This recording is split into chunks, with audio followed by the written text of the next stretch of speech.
Bonjour, alors aujourd'hui je souhaite partager et clarifier en fait le langage, parce que finalement chacun a son propre langage, surtout en ce qui concerne la réalisation de l'être, l'ouverture de conscience, l'éveil, ce que j'appelle moi l'énergie du cœur. Donc pour que vous puissiez vous habituer peut-être à ma façon d'exprimer, je vais clarifier notamment le mot mental. Parce que c'est vrai que quand on est sur ce travail d'introspection, souvent on parle du mental, on parle de l'ego, on parle de tout ça.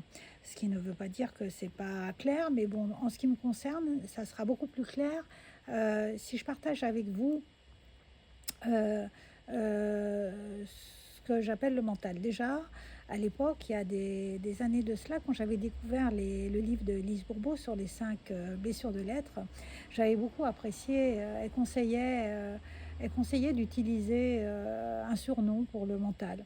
Et donc, moi, ça m'a parlé tout de suite. Et il est vrai que je lui ai posé le nom de Pépito. Donc, à chaque fois que je parlerai du mental, je dirai Pépito. En plus, ça dédramatise, donc c'est très bien. Voilà. Ensuite, ce que je souhaite partager, c'est que comme j'ai eu la chance d'étudier la kinésiologie, c'était vraiment intéressant parce qu'il y a des formations en kinésiologie pour rééquilibrer, ça s'appelle édu-kinésiologie, pour équilibrer les cerveaux des hémisphères.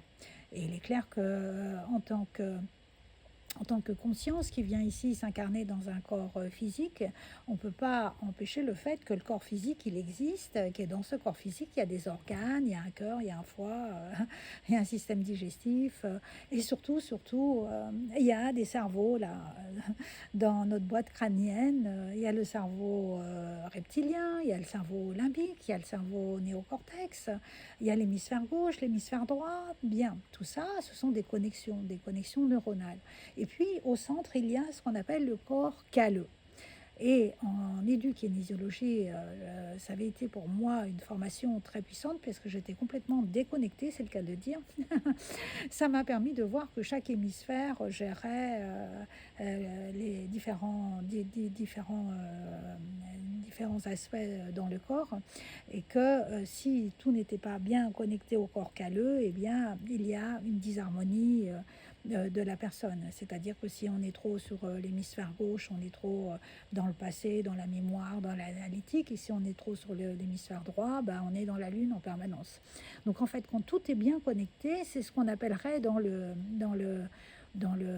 monde d'évolution de conscience, c'est ce qu'on appellerait être aligné en réalité. Et il y a quelques années de ça, en écoutant Lulu Lumineuse, qui est extraordinaire dans sa façon aussi de transmettre, disait que en réalité, quand on est connecté, c'est information, action. C'est-à-dire que c'est pas une pensée, c'est une idée qui arrive. C'est idée et action. Et quand on est aligné, c'est ça, idée, action.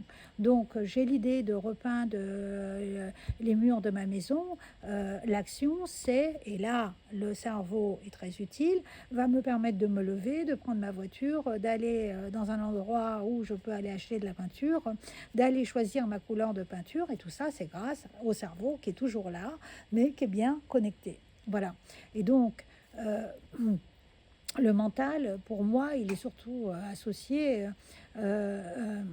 à ce qu'on peut appeler le mental discursif, c'est-à-dire ce blablabla intérieur que l'on a qui correspond à tous les stress qu'on a pu vivre dans le passé, ou les stress mémoriels dans nos cellules d'eau, et puis toutes les projections qui sont faites sur le futur et qui nous empêchent d'être ici dans le présent. Et finalement, quand on observe bien ce discours du mental, que j'appelle Pépito, eh bien, ce ne sont que des drames, que des histoires, que des complications, que des oui mais, des non mais, que des problématiques et que des basses fréquences qui d'ailleurs sont reliées à des émotions qui ont besoin d'être embrassées, comme le dit très bien Pierre Léré et Gérald dans leur enseignement.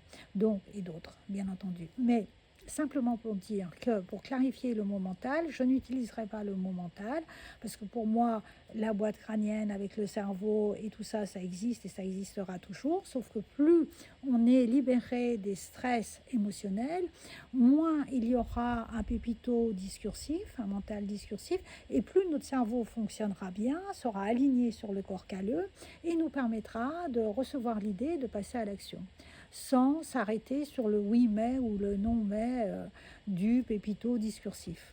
Voilà, j'espère que ça a été très clair. En tout cas, pour moi, c'est important de, oui, de mettre les paroles que j'utilise à la lumière de votre entendement. Voilà, merci, merci.